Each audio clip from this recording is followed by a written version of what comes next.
All right, guys. Next up here, I got starting right-handed pitcher Riley Gowens. This was Riley's 7th career start after missing the last 2 seasons due to Tommy John surgery. So we'll open it up to questions for Riley. What's up, guys? Hey, Riley. I know we talked the other day and you said, you kind of hadn't really soaked it all in yet. Have you had the time to do that now and just seen all the national attention and everything you guys are getting? Yeah. I mean, seeing all the national attention, all the stuff on social media, like definitely sunk in a little bit, but I think like the whole team in general, the mind's just kind of on Michigan and Northwestern next weekend. So I think it's kind of one of those things, like at the end of the year, I'll be like, wow, like that really happened. Yeah, and I guess now just what's like the mindset going into the next week, because obviously this was really the first weekend that the pitching staff had played a complete weekend and really like backed up the hitters. So how do you guys kind of keep that going now? Yeah. I mean, during the week when we throw our bullpens, we got our throwing programs, we got our arm care, all that stuff. The last 2-3 weeks, we've been really sharp with all that stuff. And I think the first couple of weeks that we kind of like really started locking in, we had a team meeting, all that stuff. Like it was showing a little bit, but it wasn't all the way there. And then this weekend at Purdue, we had a really good weekend. And obviously we're going to try and stay focused this week with bullpens and stuff and just move on to the next one. But I think at the end of the day, like, yeah, we got games this weekend, but all the focus starts at practice. Thanks, Riley. Hey, Riley. What were the conversations like with your coaches and trying to help out the bullpen, obviously with like the slow start for the first, like for the entire like beginning of the season? Like I talked to Dan and he was just like, it's just the bullpen needs work. And like, he didn't really know what else to say about it. So what were those conversations with all your coaches? What kind of went into building up to this weekend? Yeah, I mean, we obviously have a really young bullpen, so there are definitely like growing pains and stuff like that. But like, I think the mindset thing was the biggest thing. Like, I felt like the beginning of the year, myself included, like I've just started throwing this year. Like we were going out there just kind of like waiting to see what was going to happen instead of going out there and making something happen. And I think, I mean, as the season goes on, obviously people mature. The games feel a little less important, not in the sense that like win-loss, but like you just feel less nerves. You're more like dialed in, more settled in. So I think just kind of like the younger staff growing throughout the season, getting a ton of experience, like that helps a lot. But also, I mean, there have been noticeable changes when we've been struggling. Like people have been locking in. Like when we struggled bad against, I think it was Northwestern 3 or 4 weeks ago at home, pitching wise, we gave up like 12 plus runs in all 3 games. And that week was kind of like the turning point. And since then, like I said, like in practice and stuff, we've been really dialed in. And there have been bad days, but when there are bad days, instead of making it or letting it turn into 2 or 3 bad days, we're learning from it and we're making adjustments. And can you talk about the technical standpoint of where, like Ryan kind of briefly mentioned, like what you guys were trying to do? And it wasn't like you were trying to change too much, but what was more so the focus or the goal with your pitches throughout the game? Yeah, I think throughout the game, especially, I had minimal control of my fastball. It had a ton of rye, which is what you want, but I just couldn't control it until maybe the 3rd or 4th inning. So establishing breaking ball and changeup earlier in the game helped a little bit. My changeup really wasn't there till the end of the game, I guess. But throwing it and showing that I had it was big, because then once I got control of my fastball, I had all 3 pitches working, and that's what you need when a lineup, especially in the Big Ten, sees you 2-3 times. Like that 4th time, if I got to face them a 4th time, I would have had completely changed the approach because they've seen so much. So I think just kind of understanding that and like maybe shifting my focus to throw balls more like inside to a lefty or away to a righty, so it would carry back to the middle instead of starting in middle and carrying up and away. But it was definitely a lot of adjustments that I had to make throughout the game. Great, thanks. Hey, Riley, just how did you approach this spring? Maybe being healthy again, knowing you would have an opportunity to get out there, and pitch for the first time in several years. Yeah, I mean, I went to in the fall was the first time I'd even thrown a baseball like to a batter. I think it was 876 days, like to the date when I threw a pitch for the first time in inter squad scrimmage here. And I don't know. I mean, at that point, I was just focused on staying healthy, which is why I'm so excited to see the development I've had, because my whole career here, I really haven't focused on being a better pitcher. I've just been trying to get on the field. And so now that I'm on the field, I'm able to make these adjustments and I'm learning each outing. So, I mean, obviously the preparation was big, but I think as a pitcher, like I just kind of showed up, just kind of waiting to see what was going to happen. And gradually, as I face more hitters, play more games, like I have more of an understanding of like how my body works, how to pitch and stuff like that. Hey, Riley, this is Larry Snyder from Chicago. Just dealing with all that stuff, how big was it to fall back on your parents and stuff like that? And how did they reach out? And how great was that your family saw what you did and everything?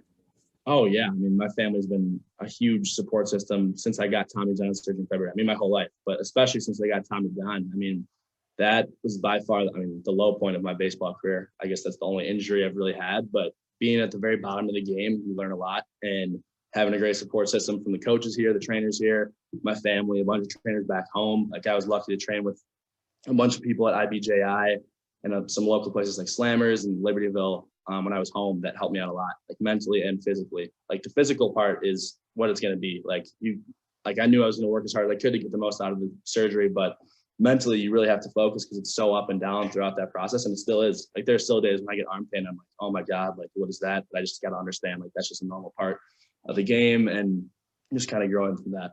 Did you hear from your coaches at Libertyville? I did. They gave me the shout outs on Twitter. I had a couple phone calls from my pitching coach back home who trained me from when I was like 6 to when I graduated high school. I had a lot of really good talks. And yeah, I mean, I definitely can tell that there's a really good support system from back home. Thank you. Hey, Riley, did you feel like you were maybe building to an outing like you had Sunday, just as you got a little deeper into the season? Yeah. I think the turning point for me was I pitched against Nebraska, I think 3 or 4 weeks ago, whenever we played them. I threw on a Sunday, and I ended up only going like 3 innings, but I gave up a couple runs, and that was like the first day that I was feeling all my pitches, was throwing strikes. Like, I had a bunch of problems earlier in the year, throwing strikes early in the game before I could settle in. And I think I'm kind of learning how to approach each week. Like, I'm getting in a really good system Monday through Friday. So then on the weekend when I throw, it's like clockwork. Like, the routine is the biggest part for me. So obviously growing from some of those early starts and learning each game, like, it's helped a lot. I mean, was it difficult at all to like jump back in and, be a starting pitcher again after a couple of years, just trying to be healthy, I guess? Yeah. And it was definitely a lot. Like, I came into the year just kind of wanting to throw. Like, I never thought I'd be a weekend starter. Like, I came in hoping just to get innings and be healthy. And obviously once I started like feeling good, the goal was to be the best pitcher on the staff. That's what everyone's goal should be. But for the longest time, it was just to be healthy. So yeah, I mean, I just think like hopping back in, like, it was tough, but it was so fun because I hadn't done it in so long. So it just made it pretty easy. Thank you. Hey, Riley. Congratulations on the Collegiate Baseball Newspaper Award. That had to be a big, almost a surprise coming into the season. As we talked about, you've been injured the last 2 years.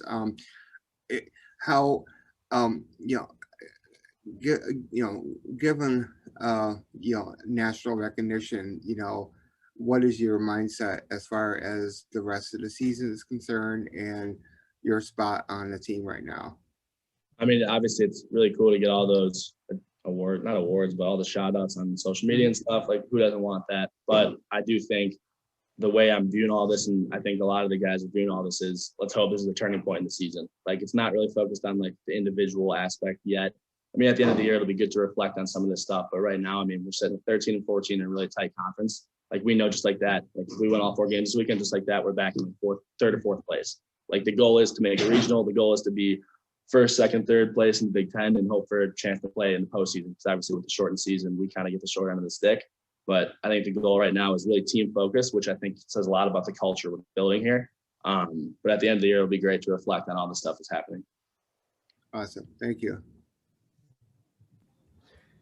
Hey, Riley, the hitters all season been, extremely supportive of you guys and the staff, verbally. How did it feel to finally be able to, to return the favor? Yeah, it felt awesome. I mean, there have been some really frustrating weekends from the pitcher standpoint. Like, our offenses, I think they have like the first or second batting average in the Big Ten. Like, the fact that we're losing all these games is definitely not a testament of them. Like, it's been the pitching staff that's been letting us down. I know it's a team game, and we all know that. And there is no divide between pitchers and hitters. And like I said, the culture here is great, but there definitely felt like there was a letdown in the pitching staff. And for us to be able to have a weekend like this, have a couple good games building up to this, is definitely big. Like, in our last 6 games, I think 4 of them, we've held them under like 5 or 6 runs, which is better. It's better. It's not perfect, but it's better than what it's been. And with our offense, like we can just keep doing that and getting better each week. There's no reason we can't make a little run. So, the work ethic of the staff is one thing, it's been commended over and over and over again, this season. Does the grinding, feel like it's starting to pay off? And, how does the fruition of this weekend, drive your continued play for the rest of the season? Yeah, I think it definitely feels like it's paying off. I think bigger than anything, it's just building confidence. Like, obviously you put in so much work and you want to see the results. So that's obviously a win, but the next thing is using this to build more confidence and just keep getting better. I mean, it's tough to get better than a no-hitter, but throwing up zeros every single weekend, I mean, that's tough to do in college, especially, but throwing up zeros, like that is unheard of. So if we can keep doing that, we're going to win games. With how special our offense is and how much confidence they have in us, there's no reason I see that we can't. Dope. Thank you. Hey, Riley, when you throw a combined no-hitter like you guys did, I mean, how important is your role, as the starter to kind of get into the groove a little bit? And then what kind of faith did you have in your teammates there to kind of finish the job for you? Yeah, it's obviously really important for the starter to get going no matter who's throwing. I mean, you saw we won those first two games pretty easily. The first one was a little scary in the ninth inning. We won those first two games pretty easily because Hoffman and Lav both got in rhythms, and they carried us deep in the game. Then you can let the bullpen do the rest, especially with the offense we have. But yeah, obviously it's good to get a good start. But when O'Hara came in, I had full confidence. Like he's got a big league slider. I knew when he was facing those lefties, it'd be really hard to hit. Obviously, don't know why he shook off to get to the fastball when he hit the guy, but he knows what he did. And then obviously he got out of it, which was that double play that we turned at the end of the eighth inning was the coolest play I've ever been a part of. So that I knew we were going to score in the ninth right after that because of the energy. Have you thrown a no-hitter before, like in high school or any kind of like travel baseball? I have never. My senior year, I threw 6 2/3 no hit against Lake Forest in a high school baseball game, and on the very last batter of the game, I gave up a little single to right field and they yanked me. I threw like 110 pitches, and that's the closest I've ever been. But it was definitely cool to finish it off this year. I mean, is it cool to do it then at the college level? Because it doesn't happen very often. Yeah, clearly. Yeah, it's really special. I mean, seeing all the stuff, like it's really hard to kind of like understand like how cool and how important this is. Like seeing that we've only had 10 or 11 no hitters before this in 142 years of program history. Like that's a crazy stat. And just to be a part of that is awesome. And I think like reflecting on how cool it is, seeing how important it is to a lot of people makes it way better for me. Like obviously it's cool and I just want to throw well so we win, but seeing how it's impacting a lot of people and the support we have as a team is so cool. And I mean, it's tough to get to see that support because baseball is not like a huge sport in college like it is, but it's not football or basketball, and we can't really have fans come to the games. So this year more than others, it's kind of tough to really understand like how important our team is to people, and seeing the support we're getting is awesome. Awesome. Thanks. Congrats. Thank you. Hey, Riley, I just had a quick follow-up. So you redshirted your 2019 freshman year, right? Yeah. So that 2019 team, like you guys had like Andy Fisher, you got to see Garrett Acton, Ty Weber, a lot of strong guys, a strong bullpen. Was there something that you learned from them? Because I mean, clearly like now you guys have a lot of young guys. So it's something that I feel like Illinois baseball is continuing to adjust to. Yeah. So were you able to take anything from them? Do you talk to them? Did you talk to them? Things like that? Yeah. I talked to Garrett Acton pretty often. I mean, I think I saw him 3 or 4 weeks ago. He was in town. He was definitely a big part, and he's a role model to me. I mean, he was one of the best closers in the country on a team that needed it. We had a lot of close games. But talking to him, kind of understanding his mentality when he threw. Same thing with Ty Weber, like all those guys. Like just watching him throw, you learn so much. Being able to have like one-on-one conversations about some of that stuff is awesome. Like I know, like just talking about Garrett and like how he's doing now, like that helps me too.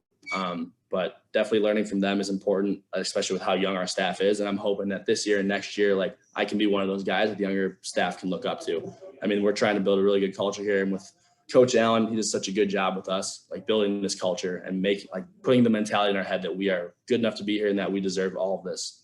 And I think just continuing to build that culture with guys like Garrett, hopefully guys like me, and we got a lot of other guys on the staff that could be back next year. Like, I just think all that stuff is so important. Cool. Thanks. Anything else for Riley? Thanks, guys.